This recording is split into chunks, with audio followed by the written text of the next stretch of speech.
ನಮಸ್ಕಾರ ಸ್ನೇಹಿತರೆ, ಒಬ್ಬ ತುಂಬಾನೇ ಶ್ರೀಮಂತ ವ್ಯಕ್ತಿಗೆ ಇದ್ದಕ್ಕಿದ್ದಂಗೆ ಹುಷಾರಿಲ್ದಂಗಾಗುತ್ತೆ. ನೋಡ್ತಿದ್ದಂಗೆ ದೇಹ ಒಳಗಿಂದ ಕೊಳ್ತೋಗೋಕೆ ಶುರು ಆದಾಗ ಡಾಕ್ಟರ್ಸ್ಗೆ ಏನ್ ಮಾಡ್ಬೇಕು ಅಂತಾನೆ ಗೊತ್ತಾಗಲ್ಲ. ಈ ವ್ಯಕ್ತಿಯ ಮಗಳು ತನ್ನ ತಂದೆಗೆ ಈ ರೀತಿ ಆಗ್ತಿರೋದಕ್ಕೆ ಏನ್ ಕಾರಣ ಅಂತ ಉತ್ತರ ಹುಡ್ಕೊಂಡು ಕಾಡಲ್ಲಿ ಇರೋ ಪಾಳು ಬಿದ್ದಿರೋ ಒಂದು ದೊಡ್ಡ ಮನೆಗೆ ಬರ್ತಾಳೆ. ಇದು ಕೂಡ ತನ್ನ ತಂದೆಗೆ ಸೇರಿದ್ದು. ಇಲ್ಲಿಗೆ ಬಂದಾದ್ಮೇಲೆನೆ ಗೊತ್ತಾಗೋದು ತನ್ನ ತಂದೆ ಮಾಡಬಾರ್ದು ಕೆಲಸ ಮಾಡಿ ಈಗ ಶಿಕ್ಷೆ ಅನುಭವಿಸ್ತಾ ಇದ್ದಾರೆ ಅಂತ. ಮನೆಯಲ್ಲಿ ಒಂದೊಂದಾಗೆ ಭಯಾನಕ ರಹಸ್ಯಗಳು ಹೊರಗೆ ಬರೋಕೆ ಶುರು ಆಗುತ್ತೆ. ರಹಸ್ಯ ಹೊರಗೆ ಬರೋದಿರ್ಲಿ, ಮಿಸ್ ಆಗಿ ಒಂದು ಭಯಾನಕ ದುಷ್ಟಶಕ್ತಿನೇ ಹೊರಗೆ ಬರುತ್ತೆ. ಈ ದುಷ್ಟಶಕ್ತಿ ತುಂಬಾನೇ ವೈಲೆಂಟ್. ಒಬ್ರಾದ್ಮೇಲೆ ಒಬ್ರನ್ನ ಪೊಸೆಸ್ ಮಾಡ್ಕೊಂಡು ಅತ್ಯಂತ ಭೀಕರವಾಗಿ ಕೊಲ್ಲೋಕೆ ಶುರು ಮಾಡುತ್ತೆ. ಅಂತದ್ದೇನ್ ಮಾಡಬಾರ್ದು ಕೆಲಸ ಮಾಡಿದ್ದ ಆ ಶ್ರೀಮಂತ ವ್ಯಕ್ತಿ, ಅವನು ಮಾಡಿದ ತಪ್ಪಿಗೆ ಅವನ ಜೊತೆ ಮಗಳಿಗೆ ಯಾಕೆ ಶಿಕ್ಷೆ ಆಯ್ತು, ಪಾಳ್ ಬಿದ್ದಿರೋ ಮನೆಯಲ್ಲಿ ಆ ದುಷ್ಟಶಕ್ತಿ ಹೇಗ್ ಬಂತು ಅನ್ನೋದನ್ನ may the devil take you ಅನ್ನೋ ಇಂಡೋನೇಷಿಯನ್ ಹಾರರ್ ಮೂವಿಯ ಸ್ಟೋರಿಯಲ್ಲಿ ನೋಡೋಣ. ಈ ಮೂವಿನ ನಾನು ಯಾವ್ದೋ ಜಮಾನ್ದಲ್ಲೇ ಎಕ್ಸ್ಪ್ಲೈನ್ ಮಾಡಿದ್ದೆ ಸ್ನೇಹಿತರೆ.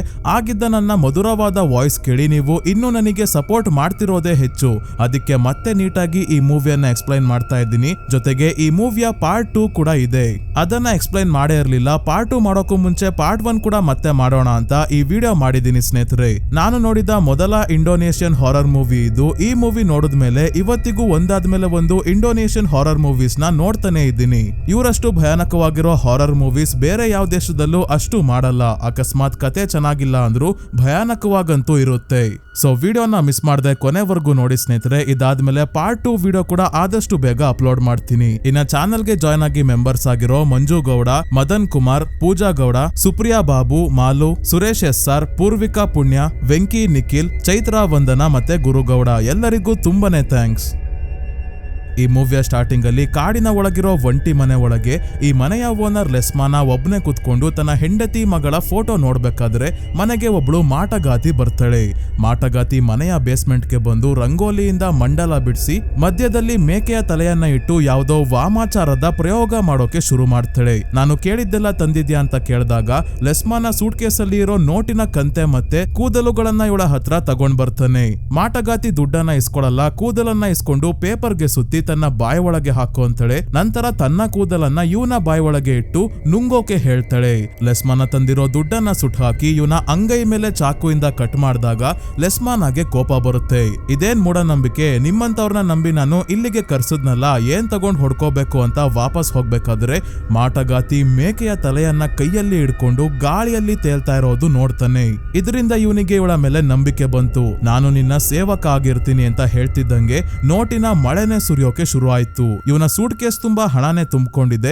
ಇಲ್ಲಿವರೆಗೂ ಮಾಟಗಾತಿ ಕೈಯಲ್ಲಿ ಮೇಕೆಯ ತಲೆ ಇತ್ತು, ಆದ್ರೆ ಈಗ ಜೀವಂತವಾಗಿರೋ ಮೇಕೆನೆ ಇಲ್ಲಿಗೆ ಬರುತ್ತೆ. ಹಾರರ್ ಮೂವೀಸ್ ಅಲ್ಲಿ ಮೇಕೆ ಟಗರು ಎಲ್ಲ ಕಾಣಿಸ್ಕೊಂತು ಅಂದ್ರೆ ಡೆವಿಲ್ ಅಥವಾ ಡೀಮನ್ ಆ ರೂಪದಲ್ಲಿ ಬಂದಿರುತ್ತೆ ಅಂತ ಅರ್ಥ. ಮಾಟಗಾತಿ ಲೆಸ್ಮನಾಗೆ ನೀನು ಮಾಡ್ಕೊಂಡಿರೋ ಒಪ್ಪಂದ ಮರಿಬೇಡ, ಹೋಗು, ನಿನ್ಗೋಸ್ಕರ ಇನ್ನೂ ತುಂಬಾನೇ ಹಣ, ಆಸ್ತಿ, ಸಂಪತ್ತು ಎಲ್ಲ ಕಾಯ್ತಾ ಇದೆ ಅಂತ ಹೇಳಿ ಜೋರಾಗಿ ನಗಾಡೋಕೆ ಶುರು ಮಾಡ್ತಾಳೆ. ಲೆಸ್ಮಾನ ಬೇಸ್ಮೆಂಟ್ ಇಂದ ಹೊರಗೆ ಹೋಗ್ತಿದ್ದಂಗೆ ಡೋರ್ ತಂತಾನೆ ಕ್ಲೋಸ್ ಆಯ್ತು. ಏನ್ ಡೀಲ್ ಮಾಡ್ಕೊಂಡ ಲೆಸ್ಮಾನ ಅಂತ ಮುಂದೆ ಗೊತ್ತಾಗುತ್ತೆ. ನೆಕ್ಸ್ಟ್ ಸೀನ್ ಅಲ್ಲಿ ಕೆಲವೊಂದು ನ್ಯೂಸ್ ಪೇಪರ್ ಕಟಿಂಗ್ಸ್ ನ ನೋಡ್ತೀವಿ. ಯಾರೋ ಇದನ್ನೆಲ್ಲ ತಮ್ಮ ಬುಕ್ ಅಲ್ಲಿ ಅಂಟಿಸ್ಕೊಂಡಿದ್ದಾರೆ. ಏನಿದೆ ಈ ನ್ಯೂಸ್ ಪೇಪರ್ ಕಟಿಂಗ್ಸ್ ಅಲ್ಲಿ ಅಂದ್ರೆ ಲೆಸ್ಮಾನ ರಾತ್ರಿ ಶ್ರೀಮಂತ ಆಗೋಗಿದ್ದಾನೆ. ಪ್ರಾಪರ್ಟಿ ಮೇಲೆ ಪ್ರಾಪರ್ಟಿ ಕೊಂಡ್ಕೊಂತಾ ಇದ್ದಾನೆ. ಒಂದಾದ್ಮೇಲೆ ಒಂದು ಕಂಪನಿಗಳನ್ನ ಕಟ್ಟಿದ್ದಾನೆ. ಲೆಸ್ಮಾನ ದುಡ್ಡು ಎಣ್ಸಿ ಸುಸ್ತಾಗಿದ್ದಾನೆ ಅಂತೆಲ್ಲ ಇದೆ. ಇಂಪಾರ್ಟೆಂಟ್ ನ್ಯೂಸ್ ಏನಂದ್ರೆ ಇವನ ಹೆಂಡತಿ ಆತ್ಮಹತ್ಯೆ ಮಾಡ್ಕೊಂಡು ಸಾವನ್ನಪ್ಪಿದ್ದಾಳೆ. ನಂತರ ಲೆಸ್ಮಾನ ಆಕ್ಟರ್ ಆಗಿದ್ದ ಲಕ್ಷ್ಮೀ ಸೂರ್ಯನ ಮದುವೆ ಆಗ್ತಾನೆ. ಲಕ್ಷ್ಮಿದು ಕೂಡ 2ನೇ ಮದುವೆ ಇದು. ಹಾಗಾಗಿ ಮೊದ್ಲೇ ಲಕ್ಷ್ಮಿಗೆ 2 ಮಕ್ಕಳಿರ್ತಾರೆ. ಕೆಲವು ವರ್ಷಗಳಾದ್ಮೇಲೆ ಲೆಸ್ಮಾನ ಮತ್ತೆ ಲಕ್ಷ್ಮಿಗೂ ಒಂದು ಹೆಣ್ಣು ಮಗು ಆಗುತ್ತೆ. ಇಲ್ಲಿವರೆಗೂ ಎಲ್ಲ ಪಡ್ಕೊಂಡಿದ್ದೆ, ಕಳ್ಕೊಂಡಿದ್ದು ಏನೂ ಇರ್ಲಿಲ್ಲ. ಆದ್ರೆ ಸಮಯ ಒಂದೇ ರೀತಿ ಇರಲ್ವಲ್ಲ. ಇದ್ದಕ್ಕಿದ್ದಂಗೆ ಲೆಸ್ಮಾನ ಕೆಳಗೆ ಬೀಳೋಕೆ ಶುರು ಮಾಡ್ತಾನೆ. ಕಂಪನಿಗಳು ಲಾಸ್ ಆಗುತ್ತೆ, ಪ್ರಾಪರ್ಟೀಸ್ ಎಲ್ಲ ಮಾರಾಟ ಮಾಡ್ಬೇಕಾಗುತ್ತೆ. ಇರೋ ಆಸ್ತಿ, ಹಣ ಎಲ್ಲ ಒಂದೊಂದಾಗೆ ಖಾಲಿ ಆಗ್ತಾ ಹೋಗುತ್ತೆ. ಜೊತೆಗೆ ಆರೋಗ್ಯನೂ ಖಾಲಿ ಆಗಿ ಹಾಸ್ಪಿಟಲ್ ಅಲ್ಲಿ ಅಡ್ಮಿಟ್ ಆಗಿದ್ದಾನೆ ಲೆಸ್ಮಾನ.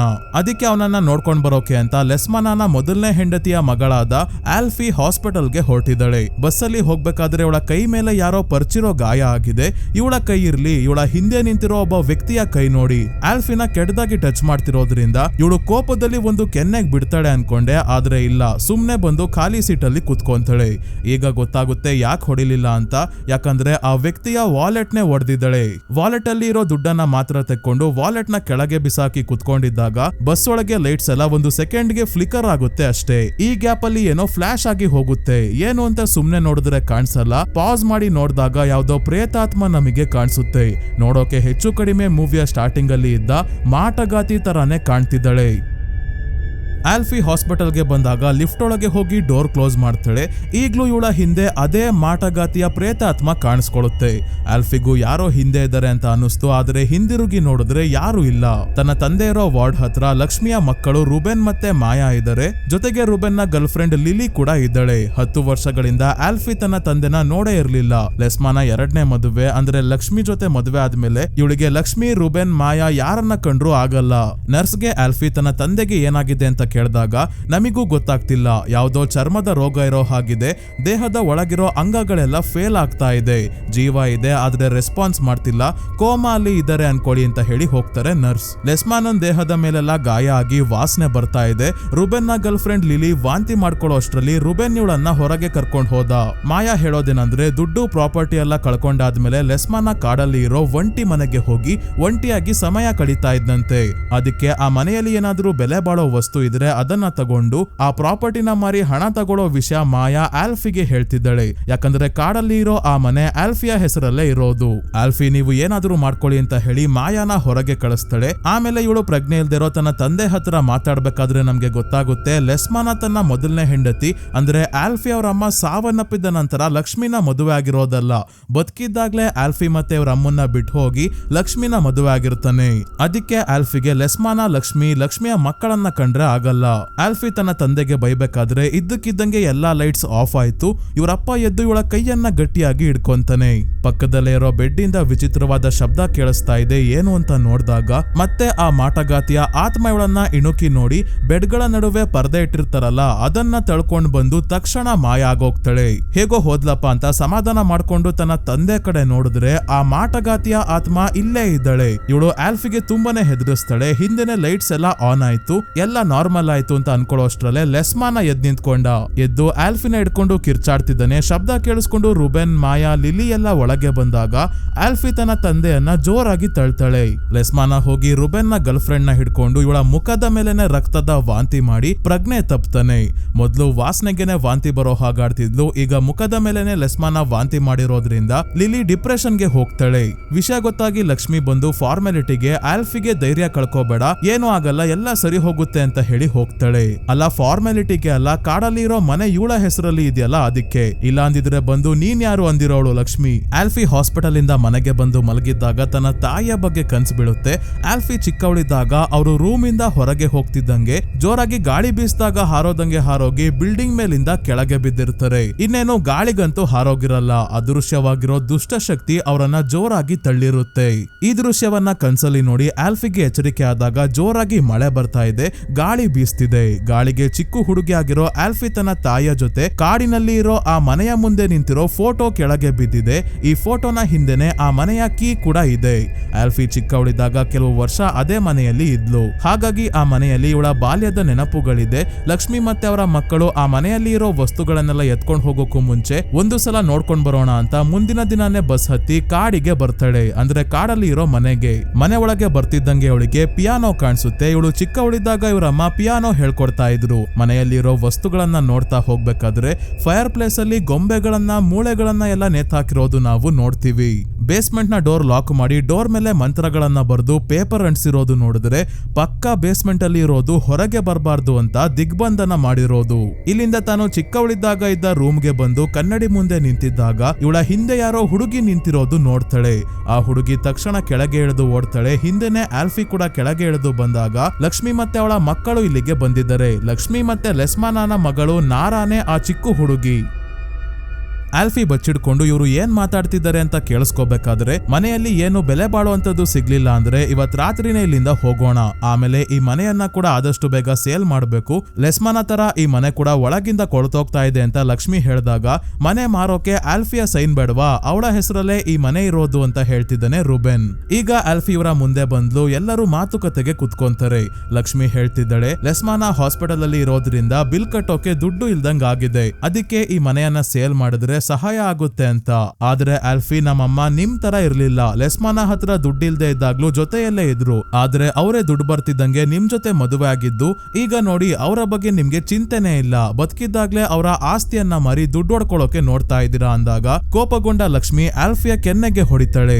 ಆಲ್ಫಿ ಮುಖ ಉದಿಸ್ಕೊಂಡು ಮೇಲೆ ಒಂದು ರೂಮ್ಗೆ ಹೋಗ್ತಾಳೆ. ಇವಳು ಎಲ್ಗಾದ್ರೂ ಹೋಗ್ಲಿ, ಮನೆಯಲ್ಲಿ ಇಂಪಾರ್ಟೆಂಟ್ ಆಗಿರೋದು ಏನೇನಿದೆಯೋ ಅದೆಲ್ಲವನ್ನ ಬಾಚ್ಕೊಳ್ಳೋಕೆ ಶುರು ಮಾಡಿ ಅಂತ ಲಕ್ಷ್ಮಿ ತನ್ನ ಮಕ್ಕಳನ್ನ ಕಳಿಸ್ತಾಳೆ.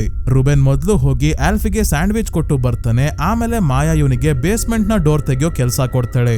ಯಾಕೆ ಈ ರೀತಿ ಎಲ್ಲ ಡೋರ್ ಮೇಲೆ ಮಂತ್ರ ಬರ್ದು ಅಂಟಿಸಿದರೆ, ಬೀಗ ಹಾಕೋದ್ರ ಜೊತೆಗೆ ಮೊಳೆ ಎಲ್ಲ ಹೊಡೆದಿದ್ದಾರೆ, ಯಾಕಿರ್ಬೋದು ಅಂತ ಯೋಚನೆನೂ ಮಾಡ್ದಂಗೆ ಡೋರ್ ನ ಹೊಡೆದಾಕೋಕೆ ಹೇಳ್ತಿದ್ದಾಳೆ ಮಾಯಾ. ರೂಬೆನ್ ಕೂಡ ಜಾಸ್ತಿ ತಲೆ ಕೆಡ್ಸ್ಕೊಳಲ್ಲ. ಒಂದಾದ್ಮೇಲೆ ಒಂದು ಬೀಗ ಹೊಡೆದಾಕಿ ಮೊಳೆಗಳನ್ನ ತೆಗಿತಾ ಇದ್ದಾನೆ. ಅದೇ ಆಲ್ಫಿ ಒಂದು ರೂಮ್ ಲಾಕ್ ಆಗಿರೋದು ನೋಡಿ ಇಲ್ಲೇ ಇಟ್ಟಿದ್ದ ಕೀ ತಗೊಂಡು ಡೋರ್ ಓಪನ್ ಮಾಡ್ಕೊಂಡು ಒಳಗೆ ಬಂದಾಗ ಇರೋ ಬರೋ ಮಾಟ ಮಂತ್ರದ ವಸ್ತುಗಳೆಲ್ಲ ಇಲ್ಲೇ ಇದೆ. ಒಂದು ಪ್ರಾಣಿಯನ್ನ ಕೂಡ ಬಲಿ ಕೊಟ್ಟಿದ್ದಾರೆ, ಅದರ ಬಾಡಿ ಕೂಡ ಕೊಳತೋಗಿದೆ. ಎಲ್ಲದಕ್ಕಿಂತ ಮುಖ್ಯವಾಗಿ ಈ ವಸ್ತುಗಳ ಜೊತೆ ಚಿಕ್ಕು ಆಲ್ಫಿಯ ಫೋಟೋ ಇದೆ. ಇದೇನಪ್ಪ, ಯಾರು ಇದೆಲ್ಲ ಮಾಡಿರೋದು ಅಂತ ಆಲ್ಫಿ ಯೋಚನೆ ಮಾಡ್ಬೇಕಾದ್ರೇನೆ ರುಬೆನ್ ಬೇಸ್ಮೆಂಟ್ ನ ಡೋರ್ ಓಪನ್ ಮಾಡ್ದ. ಒಳಗಿಂದ ಒಂದು ಅದೃಶ್ಯವಾಗಿರೋ ದುಷ್ಟಶಕ್ತಿ ಸೈಲೆಂಟ್ ಆಗಿ ಹೊರಗೆ ಬಂದು ಇಲ್ಲಿಂದ ಹೋಗುತ್ತೆ. ಎಲ್ಲಿಗೆ ಅಂದ್ರೆ ಹಾಸ್ಪಿಟಲ್ ಅಲ್ಲಿ ಇರೋ ಲೆಸ್ಮಾನ ಹತ್ರ. ಲೆಸ್ಮಾನ ಎಚ್ಚರಗೊಳ್ತಾನೆ. ಬಾಯಿಂದ ಮತ್ತೆ ರಕ್ತ ಬರ್ತಾ ಇದೆ. ಜೊತೆಗೆ ಈ ಬಾರಿ ಇವನ ಬಾಯಿಂದ ಕೂದಲು ಬರೋಕೆ ಶುರು ಆಯ್ತು. ಲೆಸ್ಮಾನ ಹೊರಗೆ ಎಳ್ಕೊಳ್ಳೋಕೆ ನೋಡ್ತಿದ್ದಾನೆ, ಆದ್ರೂ ಕೂದಲು ಬರ್ತಾನೆ ಇದೆ. ಇವನ ಕುತ್ತಿಗೆ ಮುಖಕ್ಕೆಲ್ಲ ಸುತ್ಕೊಂಡು ಜೋರಾಗಿ ಇಸುಕಿ ತಲೆಯನ್ನ ಅಪ್ಪಚ್ಚಿ ಮಾಡಿ ಸಾಯಿಸುತ್ತೆ. ಯಾರು ಸಾಯಿಸಿದ್ದು ಅಂದ್ರೆ ಮಾಟಗಾತಿಯ ಆತ್ಮ. ಯಾಕೆ ಅಂತ ಮುಂದೆ ನೋಡ್ತೀವಿ. ಇಲ್ಲಿವರೆಗೂ ಅವಳ ಆತ್ಮಕ್ಕೆ ಅಷ್ಟು ಶಕ್ತಿ ಇರ್ಲಿಲ್ಲ. ಯಾವಾಗ ರುಬೆನ್ ಬೇಸ್ಮೆಂಟ್ ನ ಡೋರ್ ಓಪನ್ ಮಾಡಿದ್ನೋ ಆಗ್ಲೇ ಶಕ್ತಿ ಜಾಸ್ತಿ ಆಗಿ ಲೆಸ್ಮಾನ ಕತೆ ಮುಗಿಸಿದಳೆ. ಮನೆಯಲ್ಲಿ ಲಕ್ಷ್ಮಿ, ರುಬೆನ್ ಮತ್ತೆ ಮಾಯಾ ಬೇಸ್ಮೆಂಟ್ ಗೆ ಹೋಗೋಕೆ ಹೆದರ್ಕೊಂತಾ ಇದ್ದಾರೆ. ಲಕ್ಷ್ಮಿ ರುಬೆನ್ಗೆ, ನೀನು ಒಳಗೆ ಹೋಗು, ಬೇಸ್ಮೆಂಟ್ ಅಲ್ಲಿ ಲೆಸ್ಮಾನ ಖಜಾನೆ ಬಚ್ಚಿಟ್ಟಿದ್ರೆ ಏನ್ ಮಾಡ್ತೀಯ ಅಂತ ಹೇಳಿದಾಗ ರುಬೆನ್ ಇನ್ನೇನು ಒಳಗೆ ಹೋಗುವಷ್ಟರಲ್ಲೇ ಆಲ್ಫಿ ಬಂದು ತಡಿತಾಳೆ. ಮೇಲೆ ಒಂದು ರೂಮ್ ಅಲ್ಲಿ ವಾಮಾಚಾರಕ್ಕೆ ಬಳಸೋ ವಸ್ತುಗಳು, ನನ್ನ ಫೋಟೋ ಏನೇನೋ ಇದೆ. ಹಾಗಾಗಿ ಮೊದ್ಲು ಅದೆಲ್ಲ ಏನು ಯಾಕಿದೆ ಅಂತ ತಿಳ್ಕೋಬೇಕು. ಇಲ್ಲೇನೋ ಸಮಸ್ಯೆ ಖಂಡಿತ ಇರೋ ಹಾಗೆ ಕಾಣ್ತಾ ಇದೆ ಅಂತ ಹೇಳ್ತಿದ್ದಾಳೆ. ನನ್ ಬಗ್ಗೆನೆ ಬಾಯಿಗೆ ಬಂದಂಗ್ ಮಾತಾಡ್ತೀಯಾ? ನಿನ್ನಂತವಳು ಇರೋದಕ್ಕೇನೆ ನಿಮ್ಮಪ್ಪ ನಿಮ್ಮನ್ನ ಬಿಟ್ಟು ನನ್ನ ಹತ್ರ ಬಂದಿದ್ದು, ಹಾಗೆ ಹೀಗೆ ಅಂತ ಕೂಗಾಡ್ತಿದ್ದಾಳೆ. ನಾರಾ, ಅಮ್ಮ ಹಿಂದೆ ನೋಡಿ ಅಲ್ಲಿ ಅಂತ ಒಂದೇ ಸಮ ಹೇಳ್ತಿದ್ದಾಳೆ. ಯಾಕಂದ್ರೆ ಬೇಸ್ಮೆಂಟ್ ಇಂದ ಮಾಟಗಾತಿಯ ಕೈಗಳು ಹೊರಗೆ ಬರ್ತಾ ಇದೆ. ಇದನ್ನ ನಾರಾ ಬಿಟ್ರೆ ಯಾರು ನೋಡ್ತಿಲ್ಲ, ಕಿತ್ತಾಡೋದ್ರಲ್ಲಿ ಬ್ಯುಸಿ ಆಗಿದ್ದಾರೆ. ನಾರಾ ಅಮ್ಮ ಅಂತ ಕಿರ್ಚ್ಕೊಂತಾ ಇದ್ರು. ಅಮ್ಮ ಇವಳ ಕಡೆ ನೋಡ್ತಾನೆ ಇಲ್ಲ. ಜೀವನದಲ್ಲಿ ಕೇವಲ ದೊಡ್ಡವ್ರು ಹೇಳೋ ಮಾತು ಅಷ್ಟೇ ಅಲ್ಲ, ಕೆಲವೊಮ್ಮೆ ಚಿಕ್ಕವ್ರು ಹೇಳೋ ಮಾತನ್ನ ಕೂಡ ಕೇಳಬೇಕು. ಕೇಳಲಿಲ್ಲ ಅಂದ್ರೆ ಲಕ್ಷ್ಮಿ ನೆಲ ಗೋಡೆ ಎಲ್ಲ ಹಿಡ್ಕೊಳ್ಳೋಕೆ ನೋಡ್ತಿದ್ದಾಗ ಉಗುರುಗಳೆಲ್ಲ ಕಿತ್ಕೊಂಡು ರಕ್ತ ಬರ್ತಾ ಇದೆ. ಆಲ್ಫಿ ಮತ್ತೆ ರುಬೆನ್ ಇವಳನ್ನ ಹಿಡ್ಕೊಂಡು ಎಳೆಯೋಕೆ ನೋಡ್ತಾರೆ, ಆದ್ರೆ ಆಗಲ್ಲ. ಮಾಟಗಾತಿ ಇವಳನ್ನ ಬೇಸ್ಮೆಂಟ್ ಗೆ ಎಳ್ಕೊಂಡು ಹೋದ್ಲು. ಹಿಂದೆನೆ ಮಾಯಾ, ನಾನು ಅಮ್ಮನ್ನ ಕಾಪಾಡ್ತೀನಿ, ಒಳಗೆ ಹೋಗ್ತೀನಿ ಅಂತ ಹಾರಾಡ್ತಿದ್ದಾಳೆ. ಇವಳನ್ನ ಹಿಡ್ಕೊಂಡಿದ್ದ ಆಲ್ಫಿ ಮತ್ತೆ ರುಬೆನ್ ಕೈ ಬಿಡ್ತಿದ್ದಂಗೆ ಒಳಗೆ ಓಡ್ ಹೋದ್ಲು ಅನ್ಕೊಂಡ್ರೆ ಒಳಗೂ ಹೋಗಲ್ಲ, ಏನೂ ಇಲ್ಲ. ಡೋರ್ ಹತ್ರನೇ ನಿಂತ್ಕೊಂಡು ಕಿರ್ಚಾಡ್ತಿದ್ದಾಳೆ ಅಷ್ಟೇ. ಅಮ್ಮ ಅಂತ ಇವಳು ಒಂದೇ ಸಮ ಕೂಗ್ತಾ ಇರೋದ್ರಿಂದ ಮಗಳ ಕೂಗು ತಾಯಿಗೆ ಕೇಳಿಸ್ತು. ಬೇಸ್ಮೆಂಟ್ ಇಂದ ಓಡ್ ಬಂದು ಮಗಳ ಮೇಲೆ ಹಾರಿ ಕಚ್ಚೋಕೆ ಶುರು ಮಾಡ್ತಾಳೆ. ಕೈನ ಕಚ್ಚಿ ತಿನ್ಕೊಂತಾ ಇದ್ದಾಳೆ. ಯಾಕಂದ್ರೆ ಲಕ್ಷ್ಮಿಯನ್ನ ಮಾಟಗಾತಿ ಪೊಸೆಸ್ ಮಾಡ್ಕೊಂಡಿದ್ದಾಳೆ. ಆಲ್ಫಿ ಮಾಯಾನ ಕಾಪಾಡೋಕೆ ಸುತ್ಕಿ ಎತ್ಕೊಂಡ್ ಬಂದು ಇವರ ಅಮ್ಮನ್ ತಲೆಗೆ ಫಿಕ್ಸ್ ಮಾಡ್ತಾಳೆ. ಹಿಂದೆನೆ ಲಕ್ಷ್ಮಿ ಸಾವನ್ನಪ್ತಾಳೆ. ಹಾಗಂತ ಎಲ್ಲರೂ ಅನ್ಕೊಂತಾರೆ. ಯಾಕಂದ್ರೆ ಮತ್ತೆ ಎಚ್ಚರಗೊಂಡು ಸುತ್ತಿಗೆ ಕಿತ್ತು ಬಿಸಾಕಿ ಹಾಗೆ ರಿವರ್ಸ್ ಗೋಡೆ ಮೇಲೆ ಹತ್ಕೊಂಡು ಹೋಗಿ ಹೇಳ್ತಾಳೆ, ಅದೃಷ್ಟಕ್ಕೆ ಆತ್ಮಗಳನ್ನ ಕೊಟ್ಟು ಬೆಲೆ ಕಟ್ಟಬೇಕಾಗುತ್ತೆ ಅಂತ. ಅಂದ್ರೆ ಅರ್ಥ, ಸಂಪತ್ತು ಅದೃಷ್ಟ ಸಿಗ್ಬೇಕು ಅಂದ್ರೆ ಮನುಷ್ಯನ ಬಲಿ ಕೊಡ್ಬೇಕು ಅಂತ. ಈಗ ನಿಮ್ಗೆ ಗೊತ್ತಾಗಿರ್ಬೋದು ಸ್ನೇಹಿತರೆ, ಮಾಟಗಾತಿ ಲೆಸ್ಮಾನ ಜೊತೆ ಮಾಡ್ಕೊಂಡಿದ್ದ ಡೀಲ್ ಏನಂದ್ರೆ ಅವನಿಗೆ ಹಣ ಸಂಪತ್ತು ಸಿಗುತ್ತೆ. ಅದರ ಬದಲಿಗೆ ಅವನು ಮಾಟಗಾತಿ ಪೂಜಿಸೋ ಡೀಮನ್ಗೆ ಮನುಷ್ಯರ ಬಲಿ ಕೊಡ್ಬೇಕು. ಕೊಡೋಕೆ ಲೆಸ್ಮಾನ ಕೈಯಲ್ಲಿ ಆಗಿಲ್ಲ. ಹಾಗಾಗಿ ಇರೋದೆಲ್ಲ ಕಳ್ಕೊಂಡಿದ್ದಾನೆ, ಪ್ರಾಣ ಕೂಡ. ಇಂಥ ಸಂದರ್ಭದಲ್ಲಿ ಒಂದು ಬುದ್ಧಿ ಮಾತು ಹೇಳೋಕೆ ಇಷ್ಟಪಡ್ತೀನಿ. ಅದೇ ನನ್ನ ಹಳೆ ಡೈಲಾಗ್, ಡೀಮನ್ ಗಳ ಜೊತೆ ಡೀಲ್ ಮಾಡ್ಕೊಂಡ್ರೆ ಖಂಡಿತ ಅದಕ್ಕೆ ಬೆಲೆ ಕಟ್ಲೇಬೇಕು, ಉದ್ಧಾರ ಅಂತೂ ಆಗಲ್ಲ. ಸೊ ಈಗ ಪೊಸೆಸ್ಡ್ ಆಗಿರೋ ಲಕ್ಷ್ಮಿ ಮನೆಯಲ್ಲಿ ಇರೋ ವಸ್ತುಗಳನ್ನೆಲ್ಲ ಹೊಡೆದಾಕಿ ಕಿಟಕಿನೂ ಹೊಡೆದಾಕಿ ಹೊರಗೆ ಓಡೋಗ್ತಾಳೆ. ಏನಾಗ್ತಿದೆ ಅಂತ ಗೊತ್ತಿಲ್ಲದೆ ಎಲ್ಲರೂ ಶಾಕ್ ಅಲ್ಲಿ ಇದ್ದಾರೆ. ಮಾಯಾ ತನ್ನ ತಾಯಿಯ ಹತ್ರ ಕಚ್ಚಿಸ್ಕೊಂಡಿದ್ದಾಳಲ್ಲ, ಅದಕ್ಕೆ ಆಲ್ಫಿ ಗಾಯಕ್ಕೆ ಫಸ್ಟ್ ಏಡ್ ಮಾಡ್ತಾಳೆ. ನಂತರ ರುಬೆನ್ ಮತ್ತೆ ಆಲ್ಫಿ ಹೊರಗೆ ಲಕ್ಷ್ಮಿ ಮತ್ತೆ ಅವಳ ಮಕ್ಕಳು ಬಂದಿದ್ದ ಕಾರ್ ಹತ್ರ ಬಂದಾಗ ನೋಡ್ತಾರೆ ನೋಡಿದ್ರೆ ಲಕ್ಷ್ಮಿ ಕಾರ್ನ ಬೇಕಾರ ಮಾಡಿ ಹೋಗಿದ್ದಾಳೆ. ವೈರ್ ಪೈಪ್ ಏನೇನ್ ಸಿಗುತ್ತೋ ಎಲ್ಲ ಕಟ್ ಮಾಡಿದಾಳೆ. ರುಬೆನ್ ನ ಫೋನ್ ವರ್ಕ್ ಆಗ್ತಿಲ್ಲ. ಆಲ್ಫಿ ತನ್ನ ಫೋನ್ ಕೊಟ್ಟು ಸಹಾಯಕ್ಕೆ ಯಾರನ್ನಾದ್ರೂ ಕರಿ, ಇಲ್ಲೇ ಹತ್ರದಲ್ಲಿ ಒಂದು ಹಳ್ಳಿ ಇದೆ, ನಾನು ಮಾಯಾನ ಅಲ್ಲಿಗೆ ಕರ್ಕೊಂಡು ಹೋಗಿ ಇವಳ ಗಾಯಕ್ಕೆ ಟ್ರೀಟ್ಮೆಂಟ್ ಕೊಡಿಸ್ಕೊಂಡು ಬರ್ತೀನಿ, ಆಮೇಲೆ ಇನ್ಫೆಕ್ಷನ್ ಆದ್ರೆ ಕಷ್ಟ ಅಂತ ಮಾಯಾನ ಕರ್ಕೊಂಡು ಹೊರಡ್ತಾಳೆ. ಹೊರಗೆ ತುಂಬಾನೇ ಮಳೆ ಬರ್ತಾ ಇದೆ. ಕಾಡಿನ ದಾರಿಯಲ್ಲಿ ಬೇರೆ ನಡ್ಕೊಂಡು ಹೋಗ್ಬೇಕು. ಕಾಡಲ್ಲಿ ಭಯಾನಕ ಪ್ರಾಣಿಗಳಿದ್ದಾವೆ. ಎಲ್ಲದಕ್ಕಿಂತ ಅಪಾಯಕಾರಿ ಪ್ರಾಣಿ ಬೇರೆ ಇದೆಯಲ್ಲ, ಮಾಯಾ ಅವರ ಅಮ್ಮ ಲಕ್ಷ್ಮಿ. ಹಾಗೆ ಸ್ವಲ್ಪ ಹೊತ್ತು ನಡ್ಕೊಂಡು ಹೋದಾಗ ಇಲ್ಲೇ ಹತ್ರದಲ್ಲಿ ಏನೋ ಪಚ್ಕ ಸೌಂಡ್ ಬರ್ತಾ ಇದೆ. ಏನು ಅಂತ ಟಾರ್ಚ್ ಬಿಟ್ಟು ನೋಡಿದಾಗ ಗೊತ್ತಾಯ್ತು, ಪೊಸೆಸ್ಡ್ ಆಗಿರೋ ಲಕ್ಷ್ಮಿ ಯಾವ್ದೋ ಕಾಡು ಪ್ರಾಣಿಯನ್ನ ಹಿಡ್ಕೊಂಡು ತಿಂತಾ ಇದ್ದಾಳೆ. ತಕ್ಷಣ ಇಬ್ರು ಒಂದು ಮರದ ಹಿಂದೆ ಬಚ್ಚಿಡ್ಕೊಂತಾರೆ. ಆಲ್ಫಿಯ ಬ್ಯಾಗ್ ಒಳಗೆ ರುಬೆನ್ ಸುತ್ತಿಗೆ ಇಟ್ಟಿದ್ದ. ಆ ಸುತ್ತಿಗೆ ಎತ್ಕೊಂಡು ಹೊಡೆಯೋಕೆ ಆಲ್ಫಿ ಹೋಗ್ತಾಳೆ.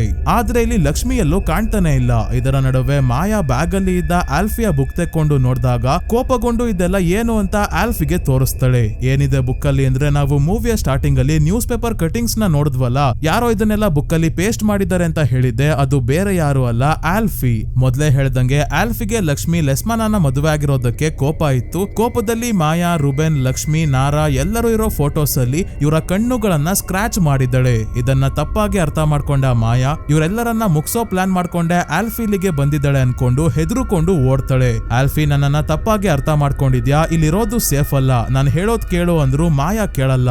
ಆಲ್ಫಿ ಕೆಸರಲ್ಲಿ ಕಾಲ್ ಜಾರಿ ಬಿದ್ಲು. ಎದ್ ನೋಡೋ ಅಷ್ಟ್ರಲ್ಲಿ ಮಾಯಾ ಆಗೋಗಿದ್ದಾಳೆ. ಎಲ್ಲಿಗೆ ಹೋದ್ಲು ಅಂತಾನೆ ಆಲ್ಫಿಗೆ ಗೊತ್ತಾಗಲ್ಲ.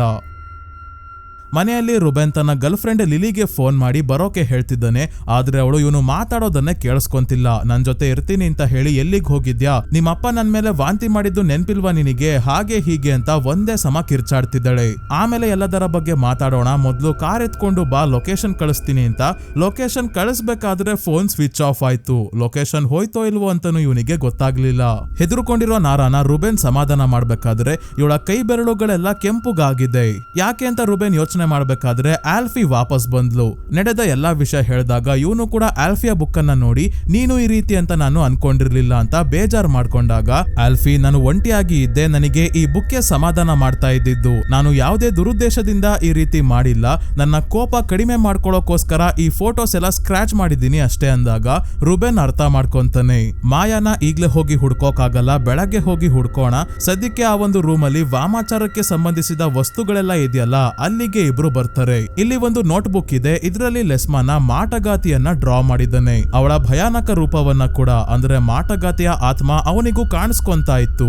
ಅಷ್ಟೆಲ್ಲ ತನ್ನ ಮೊದಲ ಹೆಂಡತಿ ಅಂದ್ರೆ ಆಲ್ಫಿಯ ತಾಯಿಯ ಫೋಟೋ ಬುಕ್ ಅಲ್ಲಿ ಅಂಟಿಸಿ ಮಾಫ್ ಅಂತ ಪೇಜ್ ತುಂಬಾ ಬರ್ದಿದ್ದಾನೆ. ಅದೇ ಸಾರಿ ಅಂತ, ಯಾಕಂದ್ರೆ ಮೊದಲ ಹೆಂಡತಿಯನ್ನ ಅವನೇ ಬಲಿ ಕೊಟ್ಟಿರೋದು. ಪೊಸೆಸ್ಡ್ ಆಗಿದ್ದ ಲಕ್ಷ್ಮಿ ಹೇಳ್ದಂಗೆ ಲೆಸ್ಮಾನಾಗೆ ಹಣ ಆಸ್ತಿ ಎಲ್ಲ ಸಿಗ್ಬೇಕು ಅಂದ್ರೆ ಅವನು ಮನುಷ್ಯರ ಬಲಿ ಕೊಡ್ಬೇಕು. ಮೊದ್ಲು ತನ್ನ ಮೊದಲನೇ ಹೆಂಡತಿಯನ್ನ ಬಲಿ ಕೊಟ್ಟಿರ್ತಾನೆ. ಅದೇ ಗಿಲ್ಟ್ ಅಲ್ಲಿ ಇದ್ದ ಲೆಸ್ಮಾನ ಮತ್ತೆ ಬೇರೆಯವ್ರನ್ನ ಬಲಿ ಕೊಡಲ್ಲ, ಅದಕ್ಕೆ ಇರೋದೆಲ್ಲ ಕಳ್ಕೊಂತಾನೆ. ಅಷ್ಟೇ ಅಲ್ಲ, ಆಲ್ಫಿ ಹಾಸ್ಪಿಟಲ್ ಅಲ್ಲಿ ಇರೋ ತನ್ನ ತಂದೆಯನ್ನ ಭೇಟಿ ಆಗೋಕೆ ಹೋದಾಗ ಮಾಯಾ ಹೇಳಿದ್ಲು ಲೆಸ್ಮಾನ ಪದೇ ಕಾಡಲ್ಲಿ ಇರೋ ಮನೆಗೆ ಹೋಗ್ತಿದ್ದ ಅಂತ. ಯಾಕೆಂದ್ರೆ ಕೆಲವು ಬುಕ್ ಗಳನ್ನ ಓದಿ ಬೇಸ್ಮೆಂಟ್ ಗೆ ದಿಗ್ಬಂಧನ ಹೇಗೆ ಮಾಡೋದು ಅಂತ ತಿಳ್ಕೊಂಡು ಮಂತ್ರಗಳನ್ನ ಸಿಂಬಲ್ಸ್ ಎಲ್ಲ ಪೇಪರ್ ಗಳ ಮೇಲೆ ಬರೆದು ಡೋರ್ಗೆ ಅಂಟಿಸಿರ್ತಾನೆ. ಆದ್ರೂ ಮಾಟಗಾತಿಯ ಆತ್ಮವನ್ನ ತಡೆಯೋಕಾಗ್ಲಿಲ್ಲ, ಅವಳ ಶಕ್ತಿ ಕಡಿಮೆ ಆಗಿತ್ತು ಅಷ್ಟೇ. ಒಂದು ಬುಕ್ ನ ನೋಡಿ ರುಬೆನ್ ಮತ್ತೆ ಆಲ್ಫಿಗೆ ಮಾಟಗಾತಿಯ ಬಗ್ಗೆ ಗೊತ್ತಾಯ್ತು. ಇಂಥ ಮಾಟಗಾತಿಯರು ತಮ್ಮನ್ನ ಡೆವಿಲ್ಗೆ ಒಪ್ಸಿರ್ತಾರೆ, ಡೆವಿಲ್ಗೆನೆ ಸೇವೆ ಮಾಡ್ತಿರ್ತಾರೆ. ಹಾಗಾಗಿ ಡೆವಿಲ್ ಇವರಿಗೆ ತುಂಬಾನೇ ಶಕ್ತಿಗಳನ್ನ ಕೊಡ್ತಾನೆ ಅಂತ ಬುಕ್ ಅಲ್ಲಿ ಇದೆ. ಮಾಟಗಾತಿ ಎಷ್ಟು ಶಕ್ತಿಶಾಲಿ ಇದ್ದಾಳೆ ಅಂತ ನೋಡ್ತಾನೆ ಇದ್ದೀವಿ. ಆದ್ರೆ ಅವಳು ಹೇಗೆ ಸತ್ತೋದ್ಲು ಅಂತ ಇನ್ನ ಸ್ವಲ್ಪ ಹೊತ್ತಲ್ಲೇ ಗೊತ್ತಾಗುತ್ತೆ. ಇನ್ನೊಂದ್ ಕಡೆ ಕಾಡಲ್ಲಿ ಮಾಯಾ ಒಬ್ಳೆ ಟಾರ್ಚ್ ಹಿಡ್ಕೊಂಡು ಓಡಾಡ್ತಿದ್ದಾಗ ಇದ್ದಕ್ಕಿದ್ದಂಗೆ ಇವ್ರ ಅಮ್ಮ ಬಂದು ದಾಳಿ ಮಾಡ್ತಾಳೆ. ಇವರನ್ನ ತಡೆಯೋಕೆ ಏನೇ ಮಾಡಿದ್ರು ಮಾಯಾ ಕೈಯಲ್ಲಿ ಆಗಲ್ಲ. ಕೊನೆಗೂ ತನ್ನನ್ನ ತಾನು ಕಾಪಾಡ್ಕೊಳ್ಳೋಕೆ ಬೇರೆ ದಾರಿ ಇಲ್ದೆ ಟಾರ್ಚ್ ಇಂದ ಲಕ್ಷ್ಮಿಗೆ ಹೊಡೆದು ಸಾಯಿಸೇ ಬಿಡ್ತಾಳೆ. ಮೊದ್ಲು ಆಲ್ಫಿ ಕೂಡ ಸುತ್ತಿಗೆಯಿಂದ ಹೊಡೆದಿದ್ಲು, ಏನು ಆಗ್ಲೇ ಇಲ್ವಲ್ಲ, ಈಗ ಹೇಗೆ ಸತ್ತೋದ್ಲು ಅಂತ ನಿಮ್ಗೆ ಅನಿಸ್ತಾ ಇರ್ಬೋದು. ಯಾಕೆ ಅಂದ್ರೆ ಇವಳ ದೇಹದಲ್ಲಿ ಇದ್ದ ಮಾಟಗಾತಿಯ ಆತ್ಮ ಇವಳನ್ನ ಬಿಟ್ಟು ವಾಪಸ್ ಮನೆಗೆ ನಾರಾ ಹತ್ರ ಹೋಗಿದೆ. ಲಕ್ಷ್ಮಿಯ ವಾಯ್ಸ್ ಅಲ್ಲಿ ಮಲ್ಗಿರೋ ನಾರಾನ ಕರಿತಾ ಇದ್ದಾಳೆ.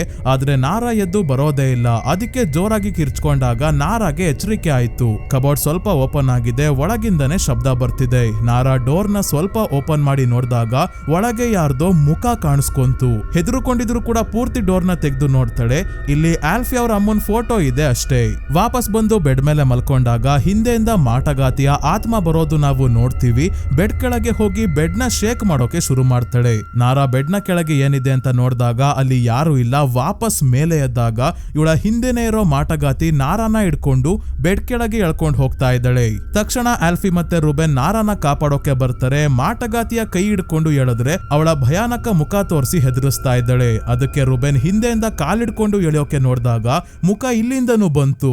ಇದೇನ್ ತಲೆ ಮೇಲಿದ್ಯೋ ಕೆಳಗಿದ್ಯೋ ಅಂತಾನೆ ರುಬೆನ್ಗೆ ಗೊತ್ತಾಗ್ತಿಲ್ಲ. ಮಾಟಗಾತಿ ಆಲ್ಫಿಯ ಕೈ ಹಿಡ್ಕೊಂಡಾಗ ಇವಳ ಉಗುರಿನಿಂದ ಗಾಯ ಆಗಿ ಇನ್ಫೆಕ್ಷನ್ ತರ ಆಗುತ್ತೆ. ರುಬೆನ್ ತಲೆ ಓಡಿಸಿ ಬೆಡ್ನೆ ಸೈಡ್ಗೆ ಎಳ್ದ. ಇಲ್ಲಿಂದ ಮಾಯ ಆಗ್ತಾಳೆ ಮಾಟಗಾತಿ. ಮಾಟಗಾತಿಯ ಪೊಸೆಷನ್ ಒಳ್ಳೆ ಇನ್ಫೆಕ್ಷನ್ ತರ ಹರಡ್ತಾ ಇದೆ. ಅದಕ್ಕೆ ಆಲ್ಫಿಯ ಕೈ ಅಷ್ಟೇ ಅಲ್ಲ, ನಾರಾಳ ಬೆರಳುಗಳು ಕೂಡ ಕೆಂಪುಗಾಗಿದೆ. ಆಲ್ಫಿ ಇದ್ದಕ್ಕಿದ್ದಂಗೆ ಪ್ರಜ್ಞೆ ತಪ್ತಾಳೆ. ವಿಷನ್ ಅಲ್ಲಿ ಇವಳಿಗೆ ತನ್ನ ತಾಯಿಯ ಸಾವು ಹೇಗಾಯ್ತು ಅನ್ನೋದು ಕಾಣಿಸುತ್ತೆ. ಒಂದಿನ ಆಲ್ಫಿನ ಇವಳ ತಾಯಿ ರೂಮ್ ಅಲ್ಲಿ ಮಲಗಿಸಿ ಹೊರಗೆ ಹೋಗಿರ್ತಾರೆ. ಇದು ಲೆಸ್ಮಾನ ಬಿಟ್ಟು ಹೋದ್ಮೇಲೆ ಸಿಟಿಯಲ್ಲಿ ಅಪಾರ್ಟ್ಮೆಂಟ್ ಅಲ್ಲಿ ವಾಸವಾಗಿರ್ತಾರೆ ಅಮ್ಮ ಮಗಳಿಬ್ರು. ಆಗ ಒಂದು ದುಷ್ಟಶಕ್ತಿ ಬಂದು ಆಲ್ಫಿ ಅವ್ರ ಅಮ್ಮನ್ನ ಜೋರಾಗಿ ತಳ್ಳಿರುತ್ತೆ. ಹೇಗೋ ಬಿಲ್ಡಿಂಗ್ ಮೇಲಿಂದ ಕೆಳಗೆ ಬೀಳದೆ ನೇತಾಡ್ತಿದ್ದಾಗ ಆಲ್ಫಿ ತನ್ನ ತಾಯಿಯ ಕೈ ಹಿಡ್ಕೊಂಡು ಕಾಪಾಡೋಕೆ ನೋಡ್ತಾಳೆ. ಆದ್ರೆ ಚಿಕ್ಕ ಹುಡುಗಿಯ ಕೈಯಲ್ಲಿ ಆಗುತ್ತಾ? ಯಾವ್ದೋ ದುಷ್ಟಶಕ್ತಿ ಆಲ್ಫಿ ಅವ್ರ ಅಮ್ಮನ್ನ ಕೆಳಗೆ ಎಳೆದು ಬೀಳಿಸಿದಾಗ ಮಗಳ ಕೈಯನ್ನ ಹಿಡ್ಕೊಂಡಿದ್ದವರು ಇವಳ ಕೈಯನ್ನ ಪರ್ಚಿ ಕೆಳಗೆ ಬಿದ್ದೋಗ್ತಾರೆ. ಈ ಪರ್ಚಿರೋ ಮಾರ್ಕ್ ಇವತ್ತಿಗೂ ಆಲ್ಫಿಯ ಕೈ ಮೇಲೆ ಇದೆ. ಲೆಸ್ಮಾನ ಮೊದಲನೇ ಹೆಂಡತಿಯ ಬಲಿ ಕೊಡೋಕೆ ಮಾಟಗಾತಿಯ ಜೊತೆ ಒಂದು ಆಚರಣೆ ಮಾಡಿದಾಗ ಮಾಟಗಾತಿ ಒಂದು ದುಷ್ಟಶಕ್ತಿಯನ್ನ ಡೆವಿಲ್ಗೋಸ್ಕರ ಬಲಿ ತಗೊಂಡ್ ಬರೋಕೆ ಕಳ್ಸಿರ್ತಾಳೆ. ಸೊ ಈಗ ಕಾಡಿಂದ ವಾಪಸ್ ಬರ್ತಿರೋ ಮಾಯಾನ ಮತ್ತೆ ಮಾಟಗಾತಿ ಪೊಸೆಸ್ ಮಾಡ್ಕೊಂಡಿದ್ದಾಳೆ. ಮತ್ತೆ ರುಬೆನ್ನ ಗರ್ಲ್ ಫ್ರೆಂಡ್ ಲಿಲಿ ಕೂಡ ಇಲ್ಲಿಗೆ ಬಂದಿದ್ದಾಳೆ. ಅಂದ್ರೆ ಲೊಕೇಶನ್ ಅವಳಿಗೆ ತಲುಪಿತ್ತು. ಕೆಸರಿನಲ್ಲಿ ಕಾಡಿನ ಒಳಗೆ ಬರ್ತಾ ಇರೋದ್ರಿಂದ ಕಾರ್ ಓವರ್ ಹೀಟ್ ಆಗಿ ನಿಂತ್ಕೊಂಡಿದ್ದೆ. ಹಾಗಾಗಿ ಏನ್ ಮಾಡೋದು ಅಂತ ಲಿಲಿ ನೋಡ್ತಿದ್ದಾಗ ಮಾಯಾ ಬರ್ತಾಳೆ. ಮಾಯಾ, ನೀನು ಯಾಕೆ ಬಂದಿದ್ಯಾ? ಅವರಿಗೆ ಸಹಾಯ ಮಾಡೋಕ? ಮೊದ್ಲು ಡೋರ್ ಓಪನ್ ಮಾಡಿಲ್ಲಿ ಅಂದಾಗ ಲಿಲಿ ಡೋರ್ ಓಪನ್ ಮಾಡೋಷ್ಟ್ರಲ್ಲಿ ಮಾಯಾ ಕೈಯಲ್ಲಿ ಸುತ್ತಿಗೆ ಇರೋದನ್ನ ಕನ್ನಡಿಯಲ್ಲಿ ನೋಡ್ತಾಳೆ. ಸುತ್ತಿಗೆ ಯಾಕೆ ಕೈಯಲ್ಲಿ ಇಟ್ಕೊಂಡಿದ್ಯಾ ಅಂತ ಲಿಲಿ ಕೇಳ್ತಿದ್ದಂಗೆ ಮಾಯಾ ಸುತ್ತಿಗೆಯಿಂದ ವಿಂಡೋ ಗ್ಲಾಸ್ನೆ ಹೊಡೆದಾಕಿ ಕಾರ್ ಒಳಗೆ ಬಂದು ಲಿಲಿಯ ತಲೆಗೆ ಹೊಡೆದು ಸಾಯಿಸ್ಬಿಡ್ತಾಳೆ. ಆಮೇಲೆ ಮಾಯಾ ಮನೆಗೆ ನಡ್ಕೊಂಡ್ ಬಂದಾಗ ಇಲ್ಲೇ ಇದ್ದ ಸುಂದರವಾಗಿರೋ ಗೊಂಬೆ ರಾಕ್ಷಸಿಯ ರೀತಿ ಬದಲಾಗುತ್ತೆ. ಮಾಯಾ ರೆಸ್ಟ್ ಮಾಡ್ತಿರೋ ಆಲ್ಫಿ ಹತ್ರ ರುಬೆನ್ ಮತ್ತೆ ನಾರಾ ಇರೋದು ನೋಡಿ ಬೇಸ್ಮೆಂಟ್ ಕಡೆ ಹೊಡ್ತಾಳೆ. ಹೋಗ್ಬೇಕಾದ್ರೆ ಒಂದು ರೂಮ್ ಅಲ್ಲಿ ಮಾಟಗಾತಿ ಪೂಜಿಸೋ ದುಷ್ಟಶಕ್ತಿಯನ್ನ ಅಂದ್ರೆ ಆ ಡೀಮನ್ ನಾವು ನೋಡ್ತೀವಿ. ಬಾವಲಿಯ ರೀತಿ ದೊಡ್ಡ ರೆಕ್ಕೆಗಳು, ತಲೆ ಮೇಕೆಯ ರೀತಿ ಇದೆ. ಬೇಸ್ಮೆಂಟ್ ನ ಡೋರ್ ಓಪನ್ ಆಗ್ಬಾರ್ದು ಅಂತ ರುಬೆನ್ ಕೆಲವೊಂದು ವಸ್ತುಗಳನ್ನ ಅಡ್ಡಕ್ಕೆ ಇಟ್ಟಿದ್ದ. ಆದ್ರೂ ಡೋರ್ ಸ್ವಲ್ಪ ಓಪನ್ ಆಗಿದೆ. ಆ ಗ್ಯಾಪ್ ಅಲ್ಲೇ ಮಾಟಗಾತಿಯ ಭಯಾನಕ ಮುಖವನ್ನ ನಾವು ನೋಡ್ತೀವಿ. ಇದನ್ನ ಮಾಯಾ ಕೂಡ ನೋಡಿ ಬೇಸ್ಮೆಂಟ್ ಗೆ ಬಂದಾಗ ಇಲ್ಲಿ 5 ಗೊಂಬೆಗಳಿಗೆ ದಾರ ಕಟ್ಟಿ ಹಾರದ ರೀತಿ ಮಾಡಿದಳೆ ಮಾಟಗಾತಿ. ಟೋಟಲ್ 5 ಗೊಂಬೆಗಳಿದಾವೆ. ಆದ್ರೆ ಒಂದು ಗೊಂಬೆಯ ದಾರ ಕಟ್ಟಾಗಿದೆ. ಯಾಕಂದ್ರೆ ಲಕ್ಷ್ಮಿ ಸಾವನ್ನಪ್ಪಿರೋದ್ರಿಂದ. ಈಗ ಮಾಯಾನು ಸೇರಿ 4 ಜನ ಉಳ್ಕೊಂಡಿದ್ದಾರೆ. ಅದಕ್ಕೆ 4 ಗೊಂಬೆಗಳಿದಾವೆ. ಮಾಯಾಳ ಮುಂದೆ ಡೀಮನ್ ಪ್ರತ್ಯಕ್ಷ ಆಗಿ, ನೀನು ನನ್ನ ಸೇವಕಿ ಆಗಿ ಇರು, ನನ್ನ ಮುಂದೆ ಮಂಡಿ ಊರಿ ಕುತ್ಕೋ, ನನಗೆ ಗೌರವ ಕೊಡು ಅಂತ ಎಲ್ಲ ಕೇಳಿ ಪಡ್ಕೊಂತಾ ಇದ್ದಾನೆ ಡೀಮನ್ ಹೇಳ್ದಂಗೆ ಮಾಯಾ ಮಂಡಿ ಊರಿ ಕುತ್ಕೊಂಡು ಡೀಮನ್ ಮುಂದೆ ತಲೆ ಬಾಗ್ತಾಳೆ. ಸ್ವಲ್ಪ ಹೊತ್ತಾದ್ಮೇಲೆ ಆಲ್ಫಿಗೆ ಎಚ್ಚರಿಕೆ ಆಯ್ತು. ಯಾರೋ ಪಿಯಾನೋ ನುಡಿಸ್ತಾ ಇರೋ ಶಬ್ದ ಕೇಳಿಸ್ತಾ ಇದೆ. ಯಾರು ಅಂತ ಬಂದು ನೋಡಿದ್ರೆ ಇವ್ರ ಅಮ್ಮ. ಆಲ್ಫಿ ತನ್ನ ತಾಯಿಯ ಜೊತೆ ಮಾತಾಡೋಕೆ ಬಂದ್ರೆ ಇವ್ರ ಅಮ್ಮ ಇವಳ ಬಗ್ಗೆ ಕೆಟ್ಟದಾಗಿ ಮಾತಾಡ್ತಾ ಇದ್ದಾಳೆ. ಲೆಸ್ಮಾನ ನನ್ನ ಅಲ್ಲ ನಿನ್ನನ್ನ ಬಲಿ ಕೊಡ್ಬೇಕಾಗಿತ್ತು, ನೀನು ಸಾಯ್ಬೇಕಾಗಿತ್ತು ಅಂತೆಲ್ಲ ಹೇಳ್ತಾ ತನ್ನ ಮುಖದ ಚರ್ಮವನ್ನ ಕಿತ್ತಾಕೊಳ್ಳೋಕೆ ಶುರು ಮಾಡಿದಾಗ ಇದ್ದಕ್ಕಿದ್ದಂಗೆ ಇವಳಿಗೆ ಪ್ರಜ್ಞೆ ಬರುತ್ತೆ. ಮುಂದೆ ಮಾಯಾ ಇದ್ದಾಳೆ, ಇವ್ರ ಅಮ್ಮ ಅಲ್ಲ. ಇವ್ರ ಅಮ್ಮನ್ ಬಟ್ಟೆ ತಗೊಂಡು ಹಾಕೊಂಡಿದ್ದಾಳೆ ಮಾಯಾ ವಾಪಸ್ ಬಂದಿರೋದು ನೋಡಿ ರುಬೆನ್ ಮತ್ತೆ ನಾರಾ ಏನೋ ಖುಷಿಯಾಗಿದ್ದಾರೆ. ಆದ್ರೆ ಆಲ್ಫಿಗೆ ಏನೋ ಮಿಸ್ ಹೊಡಿತಾ ಇದೆ ಅಂತ ಅನಿಸ್ತಾ ಇದೆ. ಈಗ್ಲೇ ನಾವು ಇಲ್ಲಿಂದ ತಪ್ಪಿಸ್ಕೋಬೇಕು, ಯಾರು ಬರೋದನ್ನ ಕಾಯೋದು ಬೇಡ ಅಂತ ಆಲ್ಫಿ ಹೇಳ್ತಿದ್ದಂಗೆ ಮಾಯಾ ಇಲ್ಲ, ಅವರು ನಮ್ಮನ್ನ ಇಲ್ಲಿಂದ ಹೋಗೋಕೆ ಬಿಡಲ್ಲ ಅಂತ ನಗಾಡ್ತಾ ಇದ್ದಾಳೆ. ಮತ್ತೆ ವಿಚಿತ್ರವಾಗಿ ಒದ್ದಾಡ್ತಾ ಇದ್ದಾಳೆ. ಮನೆಯಲ್ಲಿ ಇರೋ ಎಲ್ಲಾ ವಸ್ತುಗಳು ಕೆಳಗೆ ಬಿದ್ದು ತಂತಾನೆ ಹೊಡೆದೋಗ್ತಾ ಇದೆ. ಇದೇ ಗ್ಯಾಪ್ ಅಲ್ಲಿ ಮಾಯಾ ಆದ್ಲು. ಹೊರಗಿಂದ ಮಾಟಗಾತಿಯ ಆತ್ಮ ಬರ್ತಾ ಇರೋದು ನೋಡಿ ರುಬೆನ್ ಆಲ್ಫಿಗೆ, ನೀನು ನಾರಾ ಜೊತೆನೆ ಇರು, ನಾನು ಮಾಯಾನ ಕರ್ಕೊಂಡ್ ಬರ್ತೀನಿ, ಇಲ್ಲಿಂದ ಹೋಗೋಣ ಅಂತ ಹೊರಟಾಗ ಪೊಸೆಸ್ಡ್ ಆಗಿರೋ ಮಾಯಾ ರುಬೆನ್ ನ ಮೇಲೆನೆ ದಾಳಿ ಮಾಡ್ತಾಳೆ. ರುಬೆನ್ ತಪ್ಪಿಸ್ಕೊಂಡು ಒಂದು ರೂಮ್ ಗೆ ಓಡ್ ಹೋಗಿ ಡೋರ್ ಕ್ಲೋಸ್ ಮಾಡ್ಕೊಳ್ಳೋಕೆ ನೋಡಿದಾಗ ಪೊಸೆಸ್ಡ್ ಆಗಿರೋ ಮಾಯಾ ದೈತ್ಯವಾಗಿ ಬೆಳೆದು ಡೋರ್ ನ ಹಿಡಿದಿಡ್ಕೊಂತಾಳೆ. ಹೇಗೋ ಸಾಹಸ ಮಾಡಿ ಡೋರ್ ಕ್ಲೋಸ್ ಮಾಡಿ ನೋಡಿದ್ರೆ ಮಾಯಾ ರೂಮ್ ಒಳಗೇನೆ ಇದ್ದಾಳೆ.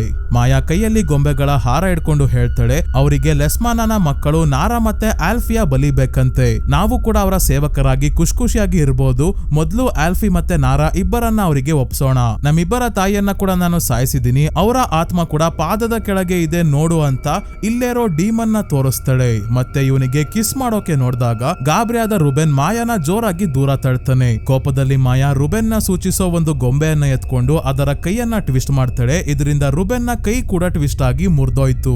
ರುಬೆನ್ ತಪ್ಪಿಸ್ಕೊಂಡು ಹೋಗ್ಬೇಕಾದ್ರೆ ಅವನ ಕಾಲ್ ಕೂಡ ಮುರಿದೋಗೋ ಹಾಗೆ ಮಾಡ್ತಾಳೆ. ರುಬೆನ್ ಮೆಟ್ಟಿಲುಗಳ ಮೇಲಿಂದ ಕೆಳಗೆ ಬಿದ್ದಾಗ ಗೊಂಬೆಯ ತಲೆಯನ್ನ ಕಿತ್ ಹಾಕ್ತಾಳೆ ಮಾಯಾ. ಹಿಂದೆನೆ ರುಬೆನ್ ನ ತಲೆ ಕೂಡ ಕಿತ್ ಹೋಗಿ ಅವನ ದೇಹದಿಂದ ಸೆಪರೇಟ್ ಆಗುತ್ತೆ. ಅಂದ್ರೆ ರುಬೆನ್ ಸಾವನ್ನಪ್ತಾನೆ. ಇದನ್ನ ಕಣ್ಣಾರೆ ನೋಡಿದ ಆಲ್ಫಿ ಮತ್ತೆ ನಾರಾ ಎಸ್ಕೇಪ್ ಆಗೋಕೆ ನೋಡ್ತಾರೆ. ಆದ್ರೆ ಎಲ್ಲಿವರೆಗೂ ಮಾಯಾ ಕೈಯಲ್ಲಿ ಗೊಂಬೆಗಳಿರುತ್ತೋ ಇವ್ರೇನು ತಮ್ಮ ಇಚ್ಛೆಯಂತೆ ಮಾಡೋಕೆ ಆಗಲ್ಲ. ಮಾಯಾ ಇವರನ್ನ ಕಂಟ್ರೋಲ್ ಮಾಡಬಹುದು, ಅಂದ್ರೆ ವಶೀಕರಣ. ನಾರಾನ ಮಾಯಾ ತನ್ನ ಶಕ್ತಿಯಿಂದ ಬೇಸ್ಮೆಂಟ್ ಗೆ ಕಳಿಸ್ತಾಳೆ. ಆಮೇಲೆ ಆಲ್ಫಿನ ಕೂಡ ಬೇಸ್ಮೆಂಟ್ ಗೆ ಎಳ್ಕೊಂಡ್ ಬಂದಾಗ ಇಲ್ಲಿ ಆಲ್ಫಿಗೆ ಕಣ್ಮುಂದೆನೆ ಮಾಟಗಾತಿ ಹೇಗೆ ಸತ್ತೋದ್ಲು ಅಂತ ಕಾಣಿಸುತ್ತೆ. ಲೆಸ್ಮಾನ ತುಂಬಾನೇ ಶ್ರೀಮಂತ ವ್ಯಕ್ತಿ ಆದ್ಮೇಲೆ ಒಂದಿನ ಈ ಮನೆಯ ಬೇಸ್ಮೆಂಟ್ ಗೆ ಮಾಟಗಾತಿಯನ್ನ ಭೇಟಿ ಆಗೋಕೆ ಬರ್ತಾನೆ. ಯಾಕಂದ್ರೆ ಮೊದಲನೇ ಹೆಂಡತಿಯ ಬಲಿ ಕೊಟ್ಟಾದ್ಮೇಲೆ ನೆಕ್ಸ್ಟ್ ಆಲ್ಫಿಯ ಬಲಿ ಕೇಳ್ತಿದ್ದಾಳೆ ಮಾಟಗಾತಿ. ಲೆಸ್ಮಾನ ನನ್ನ ಮಗಳು ಅವಳನ್ನ ಬಲಿ ಕೊಡೋಕ್ ಆಗಲ್ಲ ಅಂದಾಗ ಮಾಟಗಾತಿ ನೀನು ಪ್ರಾಮಿಸ್ ಮಾಡಿದ್ಯಾ ಮನುಷ್ಯರ ಬಲಿ ಕೊಡ್ತೀಯಾ ಅಂತ. ಈಗ ಡಿಮನ್ ಯಾರ ಬಲಿ ಕೇಳಿದ್ರು ಕೊಡ್ಲೇಬೇಕು ಅಂದಾಗ ಕೂದಲನ್ನ ಕೊಡ್ತಾನೆ. ಈ ಕೂದಲುಗಳ ವಾಸನೆ ನೋಡ್ತಿದ್ದಂಗೆ ಮಾಟಗಾತಿಗೆ ಗೊತ್ತಾಯ್ತು ಇದು ಆಲ್ಫಿಯ ಕೂದಲು ಅಲ್ಲ, ಯಾರ್ದೋ ಬೇರೆಯವರ ಕೂದಲು ಕೊಟ್ಟಿದ್ದಾನೆ ಲೆಸ್ಮಾನ. ಮಾಟಗಾತಿ ಕೋಪಗೊಂಡು ಏನಾದ್ರೂ ಮಾಡೋಷ್ಟ್ರಲ್ಲಿ ಲೆಸ್ಮಾನ ಇವಳಿಗೆ ಚಾಕು ಹಾಕ್ದ. ತನ್ನ ಕೆಲಸ ಆಗಿದೆಯಲ್ಲ ಇನ್ನೇನುಕ್ಕೆ ಇವಳು ಅಂತ. ಮಾಟಗಾತಿ ಸಾಯೋಕ್ಕೂ ಮುಂಚೆನೆ ಲೆಸ್ಮಾನನ ಕೂದಲನ್ನ ಕಿತ್ಕೊಂಡು ತನ್ನ ಬಾಯಿ ಒಳಗೆ ಹಾಕೊಂಡು ಶಾಪ ಹಾಕ್ತಾಳೆ. ಇವತ್ತಲ್ಲ ನಾಳೆ ಅಲ್ಲ, ಯಾವಾಗ ನಿನಗೆ ತುಂಬಾನೇ ಅವಶ್ಯಕತೆ ಇರುತ್ತೋ ಆಗ್ಲೇ ಹಣ ಸಂಪತ್ತು ಎಲ್ಲ ಕಳ್ಕೊಂತೀಯ. ನಿನ್ನ ರಕ್ತ ಮಾಂಸ ಎಲ್ಲ ಆದ್ಮೇಲೆ ನಿನ್ನ ಬಲಿ ತಗೊಳೋಕೆ ಸ್ವತಃ ನಾನೇ ಬರ್ತೀನಿ ಅಂತ ಶಾಪ ಹಾಕಿ ಆದ್ಮೇಲೆ ಶವೆಲ್ ಎತ್ಕೊಂಡು ಮಾಟಗಾತಿಯನ್ನ ಹೊಡೆದು ಸಾಯಿಸ್ತಾನೆ. ಇದೇ ಶವೆಲಿಂದ ಬೇಸ್ಮೆಂಟ್ ಅಲ್ಲೇ ಗುಂಡಿ ತೆಗೆದು ಮಾಟಗಾತಿಯನ್ನ ಮಣ್ಣು ಮಾಡಿ ಹೊಡ್ತಾನೆ ಲೆಸ್ಮಾನ. ಹಾಗಾಗಿ ಮಾಟಗಾತಿ ಪ್ರೇತಾತ್ಮ ಆದ್ಮೇಲೆ ಅವಳ ಶಕ್ತಿ ಡೀಮನ್ ಇಂದ ಇನ್ನಷ್ಟು ಜಾಸ್ತಿ ಆಗಿರುತ್ತೆ. ಮತ್ತೆ ಶಾಪ ಹಾಕ್ದಂಗೆ ಲೆಸ್ಮಾನನ ಸಾಯಿಸಿದ್ದಾಳೆ. ಈಗ ಡೀಮನ್ ಲೆಸ್ಮಾನನ ಮಕ್ಕಳಾಗಿರೋ ಆಲ್ಫಿ ಮತ್ತೆ ನಾರಾನ ಕೂಡ ಬಲಿ ಕೇಳ್ತಿದ್ದಾನೆ. ಈಗ ಮಾಯಾ ಇಲ್ಲಿಗೆ ಬಂದು ಗೊಂಬೆಗೆ ಮೊಳೆಯಿಂದ ಚುಚ್ಚೋಕೆ ಶುರು ಮಾಡಿದಾಗ ಆಲ್ಫಿಗೆ ತನ್ನ ಹೊಟ್ಟೆಗೆನೆ ಚುಚ್ಚದಂಗ ಆಗ್ತಾ ಇದೆ. ಇವಳು ಏನೇನೋ ಮಾಡಿ ಮಾಯಾ ಮಾಟಗಾತಿಯ ಪೊಸಿಷನ್ ಇಂದ ಹೊರಗೆ ಬರೋ ಹಾಗೆ ಮಾಡೋಕೆ ನೋಡ್ತಾಳೆ. ಆದ್ರೆ ಮಾಯಾ ಇವಳ ಮಾತನ್ನ ಕೇಳ್ತಿಲ್ಲ. ಗೊಂಬೆಯ ಕೈ ಟ್ವಿಸ್ಟ್ ಮಾಡ್ತಾಳೆ. ಆಲ್ಫಿಯ ಕೈ ಕೂಡ ಟ್ವಿಸ್ಟ್ ಆಗಿ ಬೆರಳುಗಳೆಲ್ಲ ಮುರಿದೋಗುತ್ತೆ. ಆಲ್ಫಿ ನೋವಲ್ಲಿ ಕಿರ್ಚಾಡ್ಬೇಕಾದ್ರೆ ಇವಳ ಕಣ್ಣು ಮಾಯಾನ ಸೂಚಿಸೋ ಗೊಂಬೆ ಮೇಲೆ ಹೋಯ್ತು. ಅದಕ್ಕೆ ಪ್ಲಾನ್ ಮಾಡಿ ಜೋರಾಗಿ ನಗಾಡೋಕೆ ಶುರು ಮಾಡ್ತಾಳೆ. ನಗಾಡೋ ಅಂತದ್ದೇನಾಯ್ತು ಈಗ ಅಂತ ಮಾಯಾ ಹತ್ರ ಬಂದು ಕೇಳ್ತಾಳೆ. ರುಬೆನ್ ನಿನ್ ಬಗ್ಗೆ ಹಾಗೆ ಹೇಳ್ದ ಹೀಗೆ ಹೇಳ್ದ ಅಂತ ಇವಳಿಗೆ ಕೋಪ ಬರೋ ಹಾಗೆ ಮಾತಾಡಿ ಕ್ಯಾಪ್ ಅಲ್ಲಿ ಗೊಂಬೆಯನ್ನ ಎತ್ಕೊಂಡ್ಲು. ಮಾಯಾ ಕೋಪ ಮಾಡ್ಕೊಂಡು ಆಲ್ಫಿಯ ಗೊಂಬೆಯ ಕಾಲನ್ನ ಸೈಡ್ಗೆ ಬೆಂಡ್ ಮಾಡಿದಾಗ ಆಲ್ಫಿಯ ಕಾಲು ಕೂಡ ಬೆಂಡ್ ಆಯ್ತು. ಇವಳ ಕೈಯಲ್ಲಿ ನೋವು ತಡ್ಕೊಳಕ್ ಆಗ್ತಿಲ್ಲ. ತಕ್ಷಣ ಕೈಯಲ್ಲೇ ಇದ್ದ ಗೊಂಬೆಯನ್ನ ಬೆಂಕಿಯ ಒಳಗೆ ಬಿಸಾಕ್ಬಿಡ್ತಾಳೆ. ಗೊಂಬೆ ಜೊತೆಗೆ ಮಾಯಾಳ ದೇಹಕ್ಕೂ ಕೂಡ ಬೆಂಕಿ ಹತ್ಕೊಂತು. ಕೊನೆಗೂ ಮಾಯಾ ಕುತ್ಕೊಂಡು ಕೂತಿದ್ದ ಜಾಗದಲ್ಲೇ ಸುಟ್ಟು ಹೋಗ್ತಾಳೆ.